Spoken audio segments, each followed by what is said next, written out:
Hey guys, so we added tap to the long term, and I'm gonna get right into it. But before that, cheers. If you got one, I would suggest cracking her open.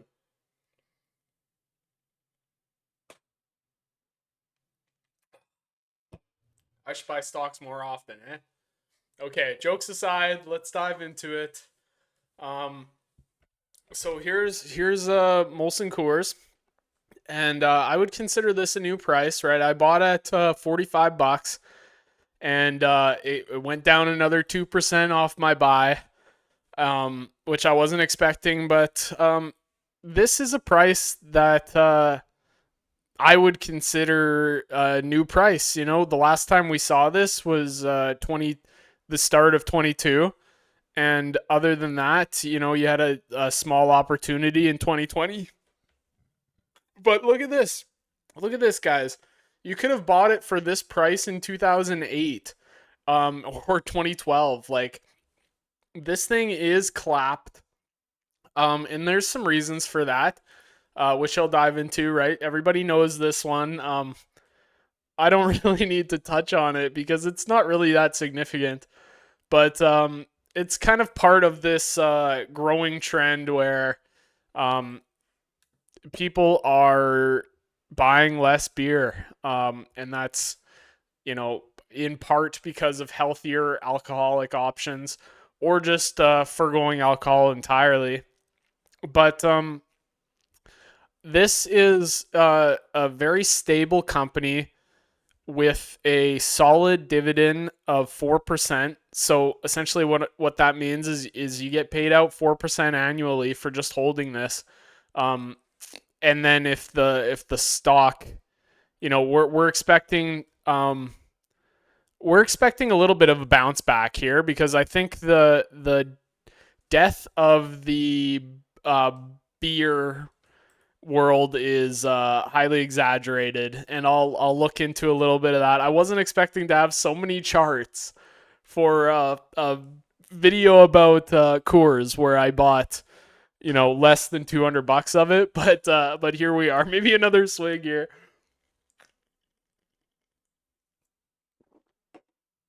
Oh, guys, I'm having a good time with this video. So let's just dive into it. So here's a chart. This is craft beer, but as you can see, the U.S. is producing less of it every year, and that looks like it's going to keep going down. And here's just another one, kind of reinforcing that, where you can see beer sales are clapped. They're stabilizing, but yeah, beer ain't what it used to be, right? But that's the point of this play is we're looking at distressed assets that nobody wants, and here's one of them. So you get paid 4% for just holding this thing, and I think it's got upside.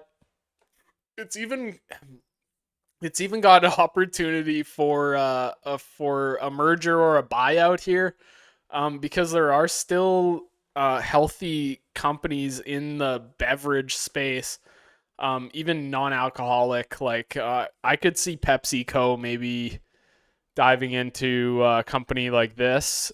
Um, but without a merger, I think you're still looking good. Like I said, they're a very stable company.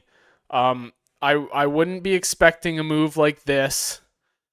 Um, but what I am expecting is solid growth and to collect from that dividend. So that's what I'm excited about. Is we finally got a dividend stock in this long term, and you guys are gonna find out that I love dividends, and and we finally got one. So we're pretty much out of cash in the long term, and we get our deposit in about a week, and we'll see what we do with it. Right, $200 a month is the deposit we're going with for now, and maybe we'll increase that in the future. But for now, I just want to make it real simple because, like I've said before, I think anybody could save $200 a month, and we're gonna make some cash with it, right? So this isn't a growth stock. This is value. And I'm going to make another video just kind of going over the difference between growth and value. But yeah, you're not going to see gains like Intel, unless you get a merger or an acquisition on this thing. But without that, it's a bit of a slow mover, and it provides a little bit of stability to our long term, which is kind of just looking like a meme portfolio at the moment. But this is a bit of a boomer stock, and I like it. So let's just dive into some more charts here. So like I said, beer sales are down, and probably not going to recover because the truth is people are drinking less, especially in the newer generations. Like I don't even drink very much anymore. Um, I mean, here I am just helping myself here, and this is my favorite video I've done so far. So, but if we look at these numbers, you can see that 18 to 34, it is declining. So, what does that mean for the future of beer? Probably probably not too much anymore. I would say as this generation gets older, this steadies out. And you can see this in the 55 plus here where that's pretty steady. So I guess what I take away from a chart like this is as these 34-year-olds transition into into the next part of the graphs here, um, it gets a lot less volatile. But obviously, we'll have to wait and see, right? And I don't know what's gonna happen. But here's another one to kind of support my theory here that the death of alcohol is exaggerated. Um, as you can see, it's very cyclical, and also it's got a slight uptrend. So I mean this is in dollars.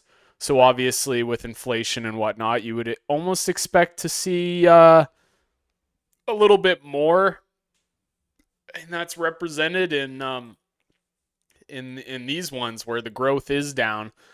But like I said, this is just a solid company that's going to be around for my entire life, I believe. And I think we're getting it at a good price here. So that's about it, guys. I mean, I I only bought $200 of it, and we might buy more when we get our deposit at the end of the month, and we'll just have to see, right? I don't know how much further this could really go, because honestly, this is, like I said earlier, this is getting to be pretty good value here. Um, yeah, I don't know what else to say. It's good value. It's trading at like an 8 PE. Yeah, just about a 9 PE ratio, which is less than their peers. I believe it's even less than Bud Light, which is the one that we talked about, had that controversy. And so this is something I suspect to be stable, and I've kind of been preaching that for well, a month now, I guess. Is I'm looking at names that people aren't looking at right now, and there's one of them for you. So don't expect this one to change your life. This isn't a growth stock, right? We're not talking AI computer chip. We're talking I don't know, whatever this hops in a can. So I hope you guys are having a good week, and I'll talk to you later.